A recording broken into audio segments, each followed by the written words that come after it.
Hi friends, this is my second video. In first video I have started the chapter D block elements. Now we carry on this chapter. The next topic is physical property of D block elements. D block elements are transition metals and they have all the properties of metals, like metals are luster, metals have high boiling and melting point, metals are ductile, metals have malleability and good conductor of heat, good conductor of electricity. Okay, the first one is, the property is metals have high melting and boiling points.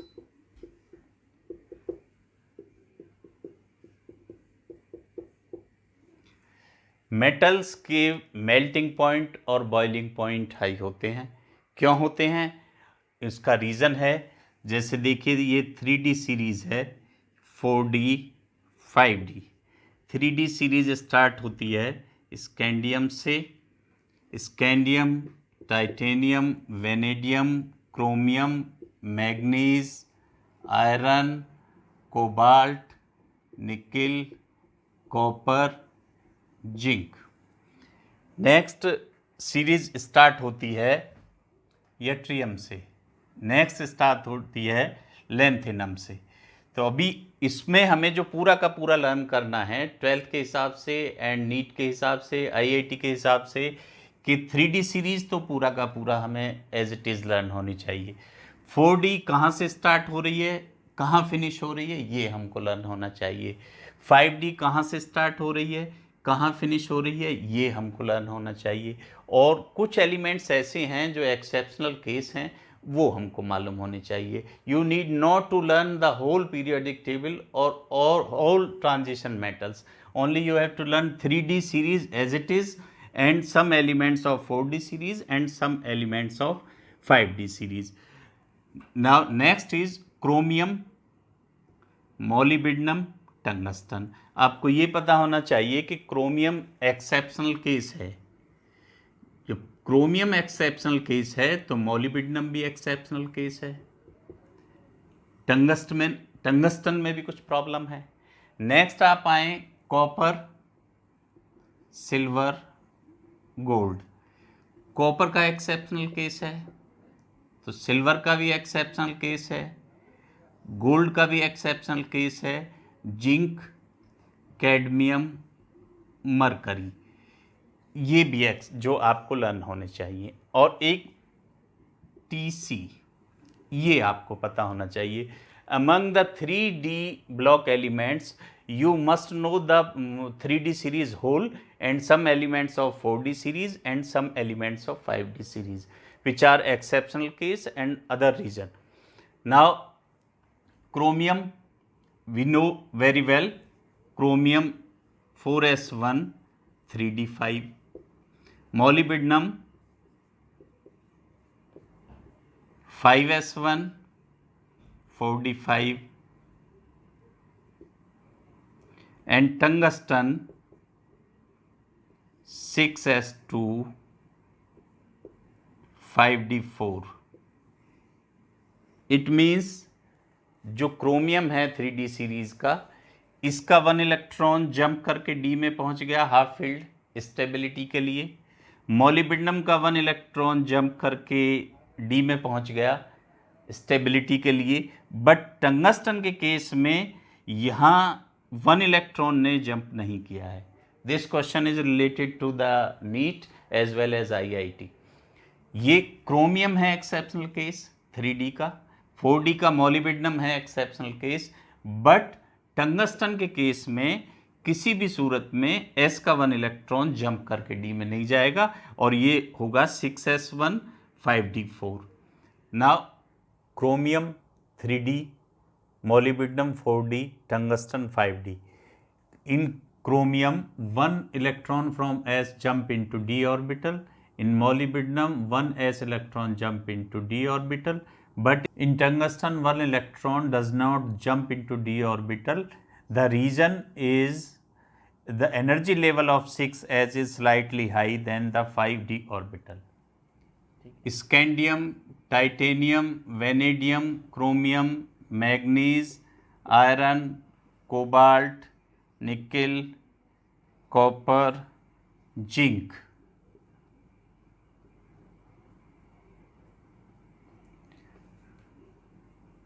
Four s two 3d1, 4s2 3d2, 4s2 3d3, 4s1 3d5, 4s2 3d5, 4s2 3d6, 4s2 3d7, 4s2 3d8, 4s1 3d10, 4s2 3d10. Exceptional case में chromium and copper, s 2 electron है, इसमें d orbital में only 1, s में 2 है, इसमें d में 1 2 3 4, 2 electron, s में 2 हैं, d में 1 2 3 4, 1 है,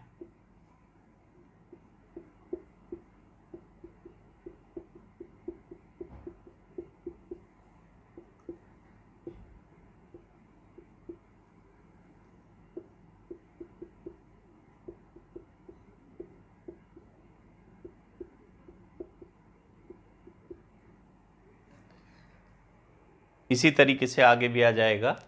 अभी आप देखिए कि क्वेश्चन बोर्ड में पूछा जाता है कि why transition metals have high melting and boiling point.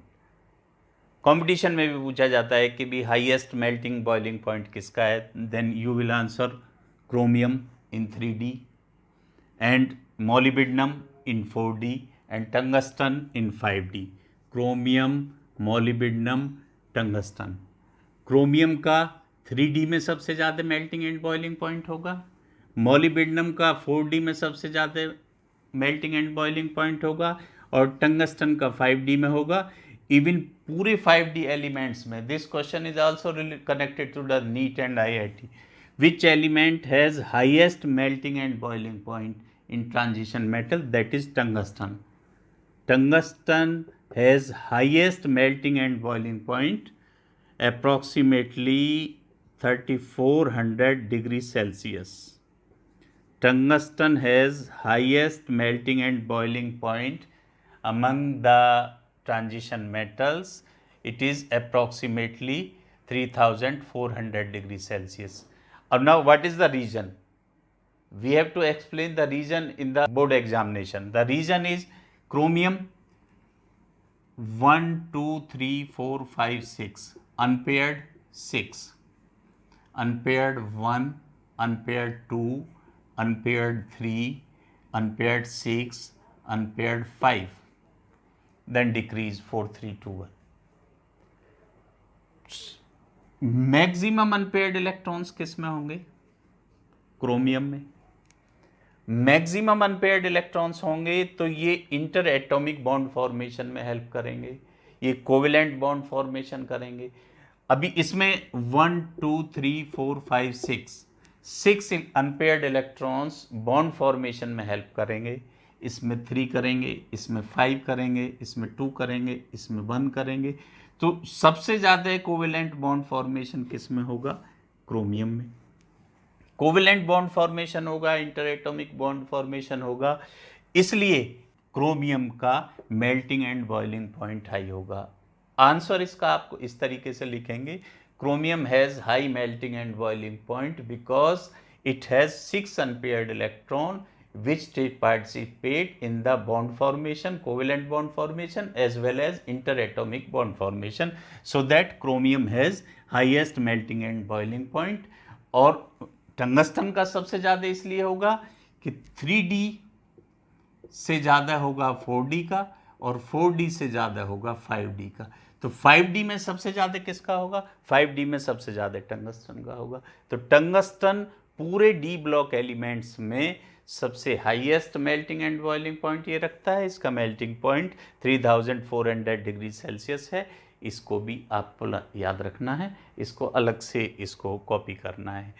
तो मेल्टिंग और बॉइलिंग पॉइंट किस चीज़ पे डिपेंड करता है? It will depend on the unpaired electrons.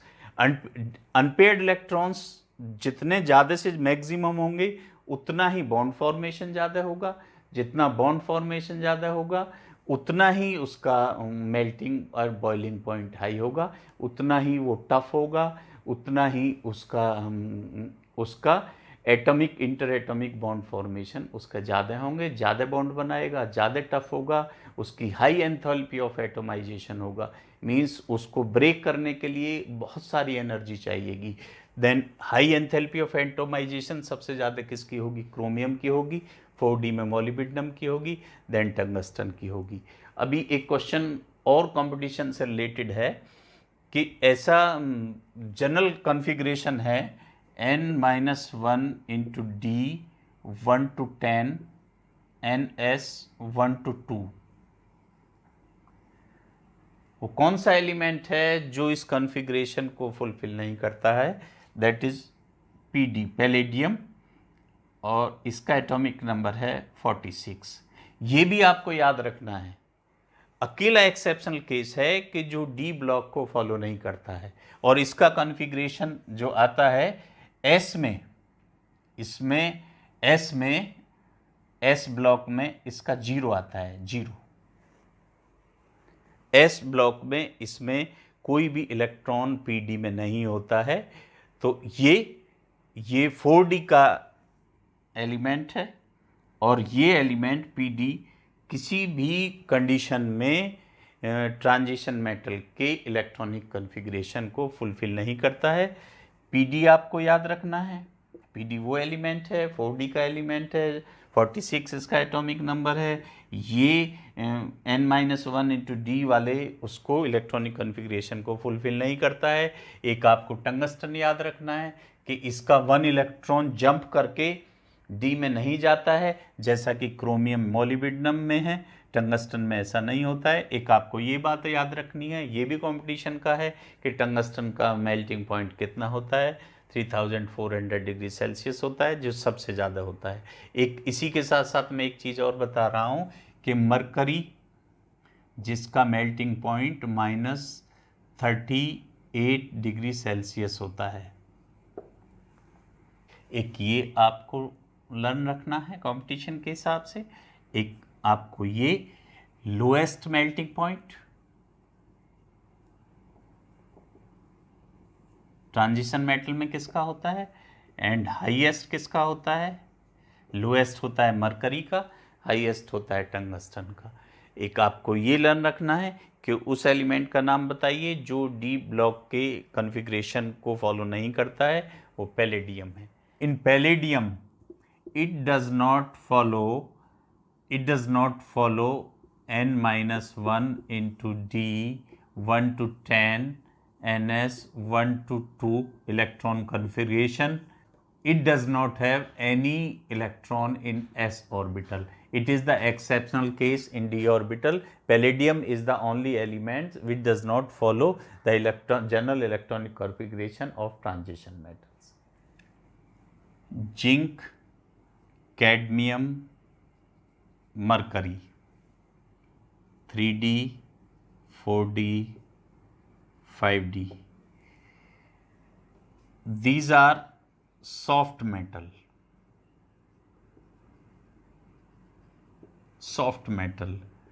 low melting point. Reason is fully filled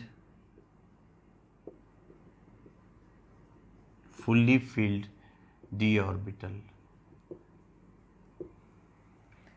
zinc, cadmium, mercury तीनों में फुल्ली फिल्ड डी ऑर्बिटल होने की वजह से जब इनमें अनपेयर्ड इलेक्ट्रॉन ही नहीं है तो बॉन्ड फॉर्मेशन कहाँ से होगा?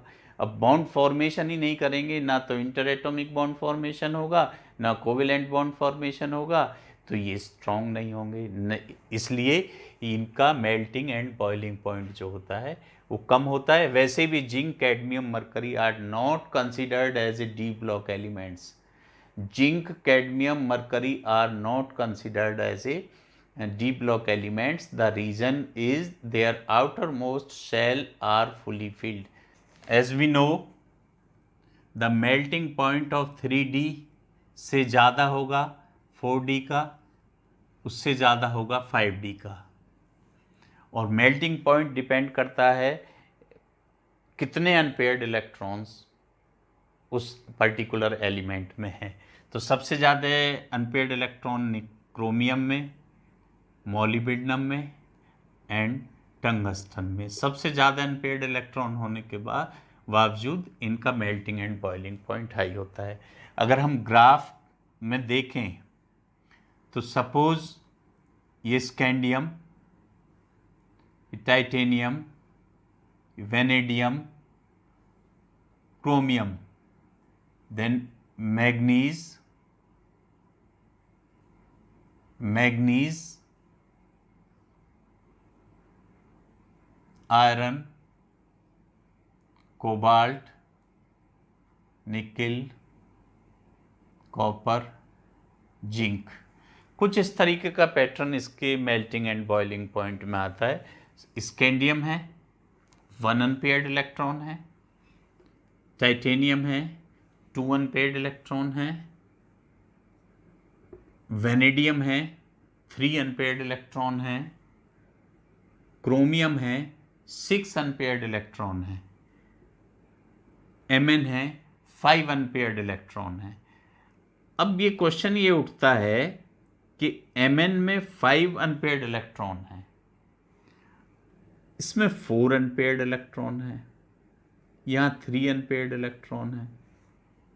आयरन में अभी हम देखें, स्कैंडियम में 1 अनपेयर्ड इलेक्ट्रॉन, टाइटेनियम में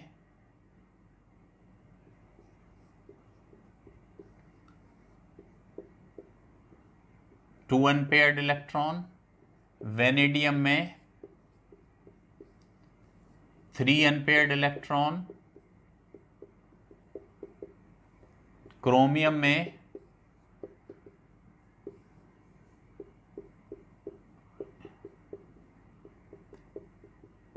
6 अनपेयर्ड इलेक्ट्रॉन, मैग्नीज में 5 unpaired electron,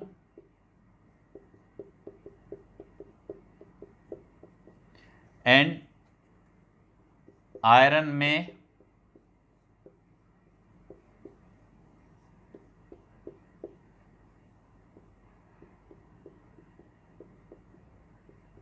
4 unpaired electron.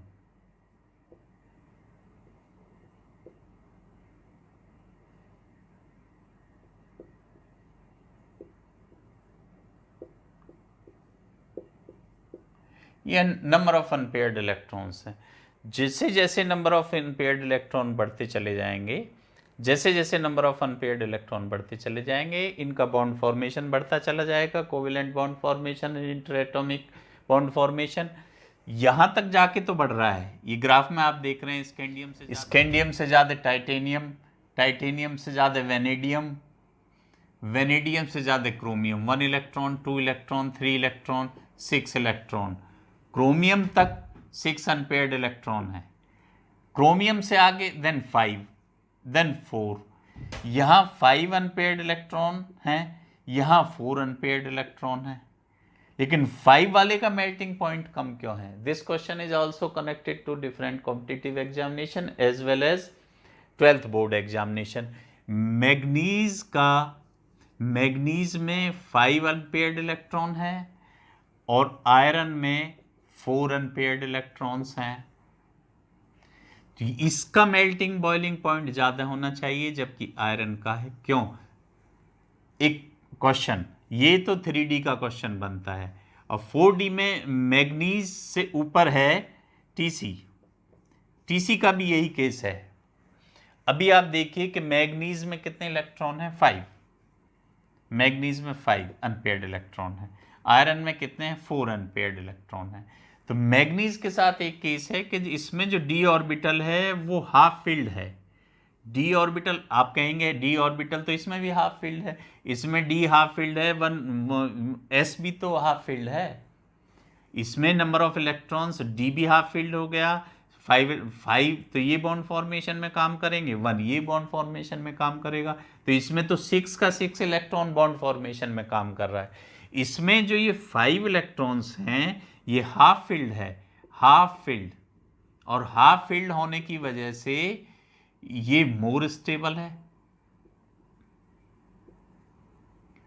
Due to stability इसके इलेक्ट्रॉन्स बॉन्ड फॉर्मेशन में कंपैरेटिवली कम पार्टिसिपेट करेंगे आयरन के कंपैरिजन। आयरन में 4 इलेक्ट्रॉन है, 4 इलेक्ट्रॉन है आयरन में, लेकिन 4 इलेक्ट्रॉन है, स्टेबिलिटी आयरन की कम है, स्टेबिलिटी कम है, तो इसलिए आयरन का मेल्टिंग बॉइलिंग पॉइंट ज़्यादा होगा। और सबसे लास्ट में किसका है, जिंक का, तो जिंक के तो फुल्ली फिल्ड होने की वजह से मेल्टिंग एंड बॉइलिंग पॉइंट सबसे कम होंगे। अभी आप समझिए कि इसमें आप ये देखिए कि जैसे जैसे नंबर ऑफ अनपेयर्ड इलेक्ट्रॉन्स बढ़ते चले जाएंगे अप टू क्रोमियम, ये मेल्टिंग एंड बॉइलिंग पॉइंट बढ़ता चला जाएगा। Reason is formation of covalent bond and interatomic bond. लेकिन Mn के केस में, Mn के केस में एकदम देखिए यहां से गिर के यहां आ रहा है, Mn के केस में मेल्टिंग पॉइंट इतना क्यों गिर गया, जबकि इसमें भी 5 अनपेयर्ड है, इसमें भी 5 अनपेयर्ड है, इसमें S भी हाफ फील्ड है। इसमें क्या है कि ये हाफ फील्ड मोर स्टेबल होने की वजह से इसका इलेक्ट्रॉन ज़्यादा बॉन्ड फॉर्मेशन में पार्टिसिपेट नहीं कर सकता, और इसकी जो एंथैल्पी ऑफ एटोमाइजेशन है वो सबसे हाईएस्ट है। द टफ है इसमें से इलेक्ट्रॉन्स को विड्रॉ करना या इलेक्ट्रॉन्स के साथ बॉन्ड फॉर्मेशन करना Mn में टफ है, इसलिए Mn का मेल्टिंग पॉइंट सबसे कम है। और Mn के साथ Mn 3D में और 4D में Tc, ये एक्सेप्शनल केस हैं। क्वेश्चन बोर्ड में भी पूछा गया है, क्वेश्चन डिफरेंट कंपटीशन में भी पूछे गए हैं कि Mn का कंपैरेटिवली Mn का मेल्टिंग पॉइंट क्रोमियम के कंपैरिजन में और आयरन के कंपैरिजन में कम क्यों होता है, क्रोमियम एंड आयरन के कंपैरिजन में Mn का कम क्यों होता है, Tc का कम क्यों होता है 4D में, ये रीज़न आपको बताना है। आज मैंने आपको क्वेश्चंस बोर्ड से रिलेटेड भी, कंपटीशन से रिलेटेड भी, नीट से, IIT से, and these questions are very most important for different competitive examination. आप इनको अच्छे से करते रहिए, no need of tuition, no need of any coaching. आप इनको ध्यान से पढ़ेंगे, सुनेंगे तो आपका कोचिंग की ज़रूरत नहीं पड़ेगी, आपको कोई पैसे खर्च करने की ज़रूरत नहीं है। आप पढ़िए, इनको अच्छे से देखिए, NCERT का वर्ड टू वर्ड पढ़िए, उसके बाद मेरी क्लासेस को देखिए, इनको पढ़िए अच्छे से। आपको अगर पढ़ाई अच्छी लग रही हो तो आप इस चैनल को सब्सक्राइब करें, और मेरा मोटो आपको अच्छा एजुकेशन देना है। अपने एक्सपीरियंस का मैं बेनिफिट आपको पहुंचाना चाह रहा हूं। मैं ये चाह रहा हूं कि ये मेरी तरफ से चैरिटेबल है बच्चों को एजुकेशन के लिए, और ताकि बच्चे पढ़ें लिखें आगे बढ़ें। Thank you.